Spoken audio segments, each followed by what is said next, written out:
Most people are leaving thousands of dollars on the table every single year, not because they're bad investors, but because they don't even know this exists. There is an investment that's been quietly paying out 10, 12, even 15% returns annually, and until recently, you needed to be a billionaire just to get access to it. Today, you can buy it from the same app you use to check your stocks. A year ago, that was impossible for regular people like you and me. That was strictly reserved for billion-dollar pension funds, hedge funds, and the ultra-wealthy, the kind of guys who wear Patagonia vests and fly to Davos every January. But in 2025, Wall Street flipped the script, and quietly, without most people noticing, they packaged something called private credit into a regular ETF, something you can now buy with one click from the same app you use to check your portfolio at 2 a.m. And I know that sounds like I'm building it up too much, but stay with me, because by the end of this video, you're going to understand something that most investors, even experienced ones, genuinely have no idea exists yet. We're going to talk about what private credit actually is, why these new ETFs are kind of a big deal, what the real risks are that nobody's putting on the front page, and whether any of this is actually worth your money. Let's get into it. Alright, before we talk about these new ETFs, I need to make sure we're all on the same page, because if you don't know what private credit is, none of what I'm about to show you is going to make sense. So here's the story. After the 2008 financial crisis, banks got hit with a wave of new regulations. The big one was called Dodd-Frank, passed in 2010. Basically, banks had to be way more careful about who they lent money to, and that meant a ton of small and mid-sized businesses, in the kind that had been borrowing from their local bank for decades, suddenly couldn't get loans the way they used to. The banks said no, or they offered terms so bad it wasn't worth it. So who stepped in to fill that gap? Private lenders, firms like Apollo, KKR, Ares, Blackstone. These are massive investment companies that basically said, look, if the banks won't lend to these businesses, we will, and we'll charge a higher interest rate because we're taking on more risk.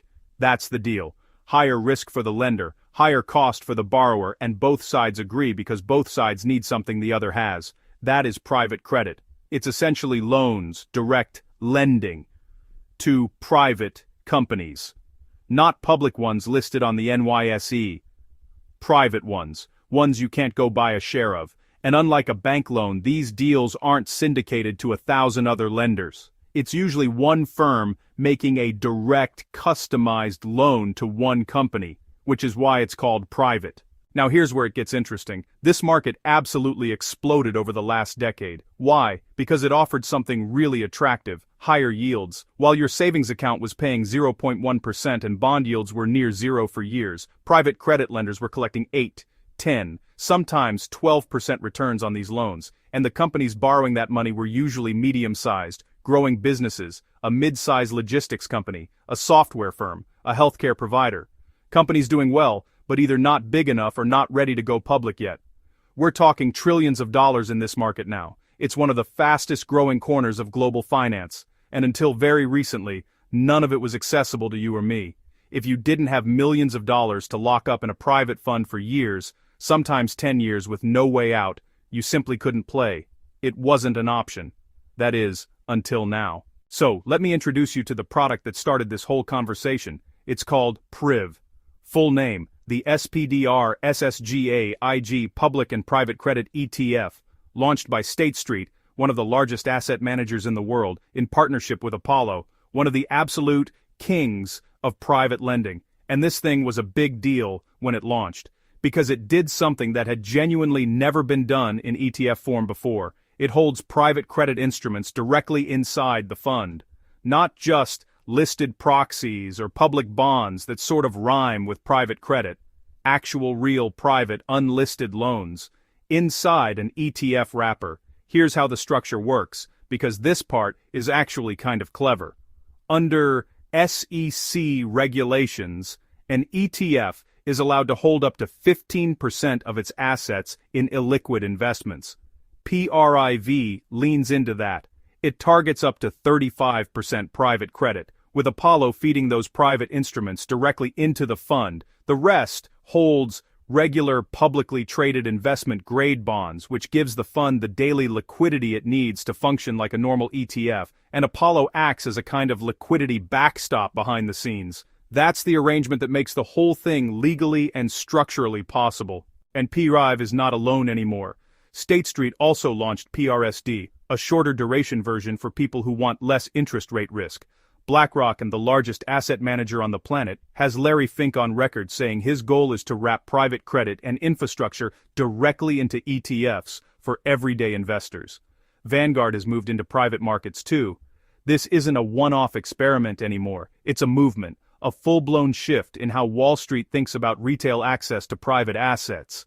Now, let's talk about the part everyone actually wants to know. What are these things yielding? Because this is where the numbers get genuinely interesting. PCR, the Simplify Verify Private Credit Strategy ETF, is currently distributing around 12.7% per year, monthly payouts. PCMM, the Bondblocks Private Credit CLO ETF, is paying around 6.4%, and PREV and PRSD are more conservative, sitting around 3.9 to 5% per Dauer Injordesaker. But remember, those are investment grade only, so you're getting a lower yield in exchange for higher quality loans. Compare any of those to a standard bond ETF paying 4 to 5%, and suddenly 12.7% looks insane. And that's exactly the hook. That's why people are paying attention. That's why the money is starting to flow in. But here's where I have to slow down. Because I'd be doing you a disservice if I just left it there.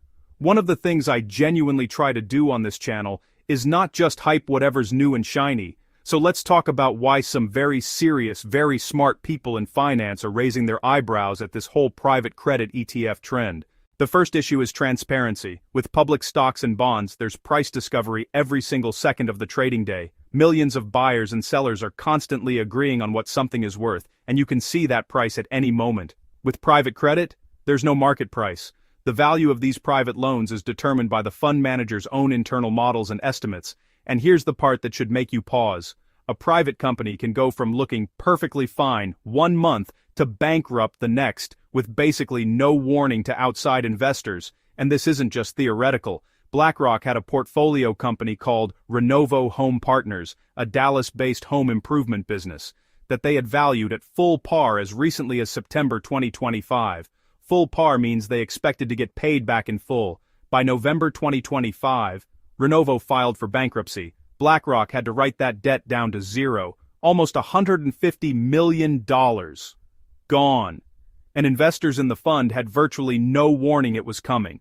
One day it's an asset, next day it's a zero on the balance sheet.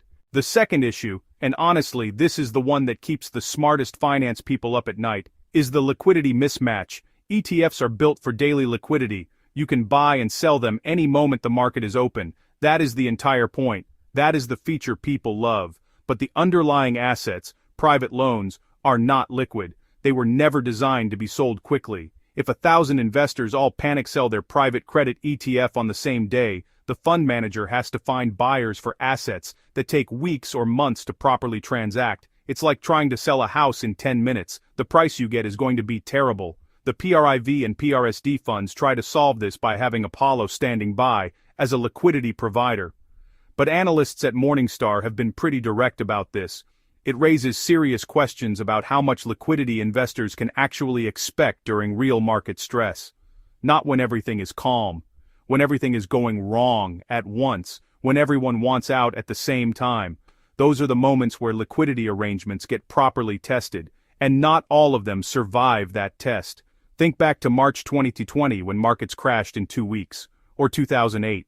In those moments, the cracks in structures like this become very visible very fast. The third risk I want to flag is something a bit more layered. Even before the Renovo situation, there was a significant red flag in late 2025. BlackRock TCP Capital Corp., a business development company that several private credit ETFs hold inside them, reported a 19% write-down to its net asset value in Q4 2025. Its shares were already trading at a discount to that NAV, which usually means the market doesn't trust the stated value of what's inside. 19% in a single quarter. And here's the part that gets me. Most retail investors buying a private credit ETF have no idea that a BDC like BlackRock TCP even exists inside their fund. You buy the ETF holds the BDC holds private loans, one of those loans blows up. and by the time that loss reaches you, it's been through 3 layers of opacity with zero warning at any stage. That's the layered risk problem, and it's not something you can just check on a ticker. And one more thing, interest rate sensitivity. PRIV has a duration of about 5.7 years, which means for every 1% rise in interest rates, the fund's net asset value could drop roughly 5.7%. So if rates move against you, and a few private loans start defaulting at the same time, you're looking at a compounding hit. PRSD has shorter duration, which reduces that risk, but it also reduces the income. Everything in finance is a trade-off. Alright, so here's a question worth sitting with. Why now? Why is Wall Street suddenly so enthusiastic about bringing private credit to regular investors? The cynical answer, and I'm just going to say it, is fees. Morningstar put it about as bluntly as you can. In a gold rush, the ones selling the picks and shovels are usually the ones who get rich. BlackRock, State Street, Apollo.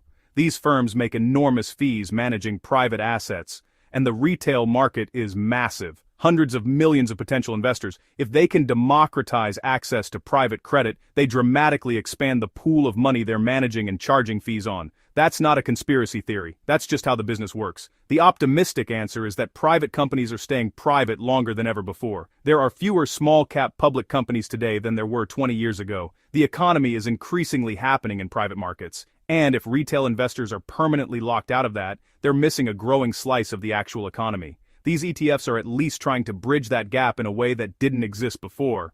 The realistic answer? It's probably both. And that means you, as the investor, are the one who has to decide where your risk tolerance sits. Nobody else is going to do that math for you. What I will say is this, the experts at Morningstar, at ETF.com, even Larry Fink at BlackRock, they all agree this trend is not going away. Private credit in ETF form is here to stay. The question is just whether the products available today are mature and battle-tested enough to trust with a meaningful portion of your money. Okay, so let's actually look at the main funds in this space right now, because they are not all the same product with different stickers. They have meaningfully different risk levels, yields, and structures. PRIV is the pioneer, State Street and Apollo, investment grade only private credit, so higher quality loans, duration of about 5.7 years, yield around 4 to 5%. It's the most conservative of the bunch in terms of credit risk, best for someone who wants the concept but wants to stay in safer credit territory. PRSD is the same idea but shorter duration, about 2 years, which means much less interest rate sensitivity. Lower yield at around 3.9%, but if you're worried about rates moving, this is the more defensive version. Think of it as the boring, steady one. PCR, the Simplify Vetify Private Credit Strategy ETF, is where it gets more aggressive. That 12.7% distribution yield sounds incredible. And it uses a credit hedging mechanism with long and short swaps to try and protect itself, but this is not a set-it-and-forget-it fund. Higher reward, higher complexity, higher risk. You really need to understand what you're buying here before you put money in. And then PCMM, the Bond Blocks Private Credit CLO ETF, gives you exposure through CLOs, which are pools of middle-market private loans packaged together, 6.4% yield, 0.68% expense ratio. The CLO structure adds diversification, but also adds a layer of complexity. Tony Kelly at Bond Blocks calls this targeting one of the true growth engines of the U.S. economy. Whether you agree with that framing or not, the yield is real. Alright, here's my honest take, and I'll say this up front. This is not financial advice. I'm a person on YouTube, not your financial advisor, not your fiduciary. Always do your own research, always talk to someone qualified before making real decisions with real money. But here's how I genuinely think about this. If you're brand new to investing, no emergency fund, no diversified base yet, this is not where you start. Get your foundation right first. An S&P 500 index fund, some bonds, maybe dividend stocks if income is important to you. Private credit ETFs are a seasoning. They are not the main course. If you're an intermediate investor who already has a solid core portfolio and you're specifically looking for income, monthly cash flow from your investments, then these are genuinely worth researching. Not as a huge allocation, but maybe as a 5 to 10% slice of your fixed income bucket. The yields are real. The monthly payouts are real. Just go in with your eyes open and size your position in a way that won't hurt you badly if something goes wrong. If you're an experienced investor who already understands BDCs, CLOs, credit cycles, duration risk, You probably already know everything I covered in this video and you're already looking at these independently. For you, it's just a question of which fund structure and which credit quality tier fits your current strategy. The one thing I'd say to everyone, regardless of where you are, is to watch how these products behave in the next real market downturn. We haven't stress tested these ETF structures under genuine panic conditions yet. The liquidity arrangements, the Apollo backstop, the pricing models. None of that has been truly tested when everything is falling apart at once. When that moment comes, we're going to learn a lot about whether these products hold up the way they're supposed to. Until then, position accordingly. Don't bet the house on something that hasn't been through a fire yet. So, there you have it. Wall Street took one of the most exclusive, most locked up, most inaccessible asset classes in finance, private credit, and put it inside a regular ETF you can buy on any brokerage in seconds. Is that genuinely revolutionary for retail investors? Yes. For the first time, regular people have access to the kind of loans that were previously only available to billion-dollar institutions and ultra-high net worth families. Is it also something Wall Street is doing partly because it is very good for their business and their fee income? Also, yes. The truth, as always, sits somewhere in the middle. The products are real, the yields are real, the access is real, and the risks are also real. The opacity is real, the liquidity mismatch is real. The write-downs have already happened, the bankruptcies have already happened. Your job as an investor is to weigh all of that, not just the headline yield number, and decide whether it fits into your strategy at a position size that won't wreck you if it goes badly. If you got value out of this video, hit the like button. It genuinely helps this channel more than most people realize, and if you want to stay ahead of stories like this, the stuff that's actually moving before it becomes mainstream, subscribe, because I have a lot more coming that follows this same thread. I'll see you in the next one.